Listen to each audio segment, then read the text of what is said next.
तो ये उन दिनों की बात है कि जब जावेद साहब स्ट्रगल कर रहे थे।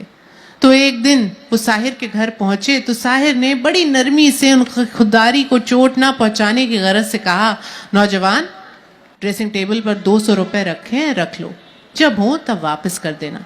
200 रुपए उस जमाने में बहुत बड़ी रकम थी। 100 रुपए का नोट तुड़वाने तो लोग बैंक या पेट्रोल पंप जाते थे, मगर जावेद ने रुपए कुछ यूं रखे जैसे साहिर पे एहसान कर रहे। रख लेता हूं, वापस नहीं करूंगा।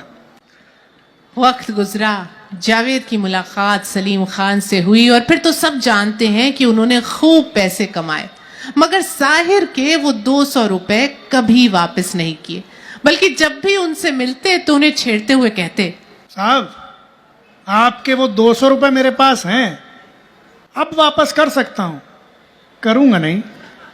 साहिर भी साहिराना अंदाज में जवाब देते, वो तो बेटा मैं तुझसे निकलवा ही लूंगा। और ये खट्टी मीठी नोकझोंक उन दोनों में हमेशा चलती रही और उनकी दोस्ती भी बदस्तूर कायम रही। ऐसे ही साहिर के एक और दोस्त थे, डॉक्टर कपूर। खुद दिल के डॉक्टर थे, मगर साहिर खुद दिल के मरीज थे, मगर साहिर के डॉक्टर थे। साहिर अक्सर उन्हें छेड़ते हुए कहते, क्यों भाई डॉक्टर, मैं तुझे देखने आऊं या तुझे दिखाने आऊं? 25 अक्टूबर 1980 की शाम भी यही हुआ। साहिर को खबर मिली थी कि डॉक्टर कपूर की तबीयत कुछ ठीक नहीं है।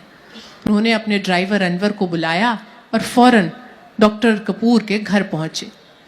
डॉक्टर कपूर का जी बहलाने की गरज से उन्होंने ताश मंगवाई और उन्हीं के बिस्तर पर बैठकर पत्ते बांटने लग गए। पत्ते बांटते बांटते डॉक्टर कपूर को ऐसा लगा जैसे साहिर का चेहरा कुछ सख्त होता जा रहा है।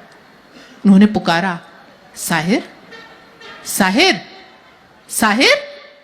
साहिर बिस्तर पर गिर गए। डॉक्टर कपूर ने साहिर के दिल को बहाल करने की बहुत कोशिश की, मगर साहिर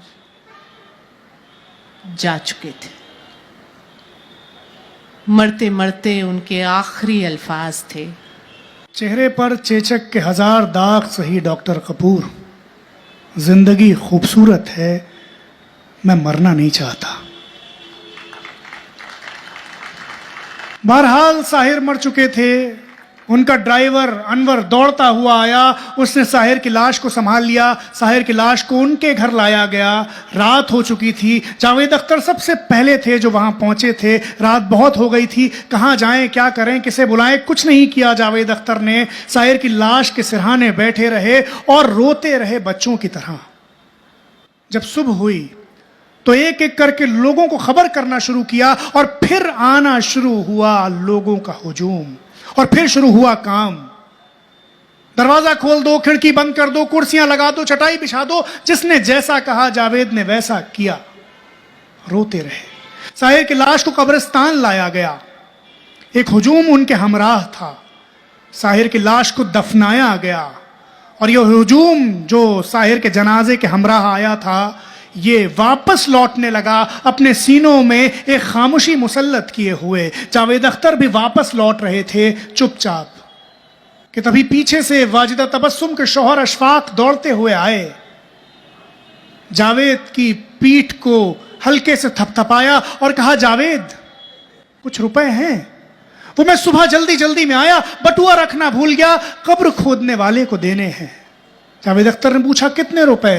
अशफाक ने कहा, 200 रुपए। तड़प गए जावेद अख्तर। अपनी जेब से 200 रुपए निकालकर अशफाक के हाथ में रखे और फूट कर रो पड़े। साहिर साहब, मर के निकलवा लिया आपने 200 रुपए। कल और आएंगे नगमों की खिलती कलियां चुनने वाले, मुझसे बेहतर कहने वाले, तुमसे बेहतर सुनने वाले। कल कोई मुझको याद करे, क्यों कोई मुझको याद करे, मसरूफ जमाना मेरे लिए क्यों वक्त अपना बर्बाद करे। मैं पल दो पल का शायर हूं, पल दो पल मेरी कहानी है, पल दो पल मेरी हस्ती है, पल दो पल मेरी जवानी है। शुक्रिया हाज़रीन। शुक्रिया, थैंक यू, बहुत शुक्रिया। मैं सुनते रहे, मेरा अपना घर है ये, मतलब मैं क्या कहूँ, मुझे बहुत अच्छा लगा। ये दास्तान सुनाकर। और रेहान भाई, शाज़े मैम, बहुत शुक्रिया आपका। मैं यहाँ ज़रा कम सुनाता हूँ तो मुझे हमेशा अच्छा लगता है। शुक्रिया, थैंक यू।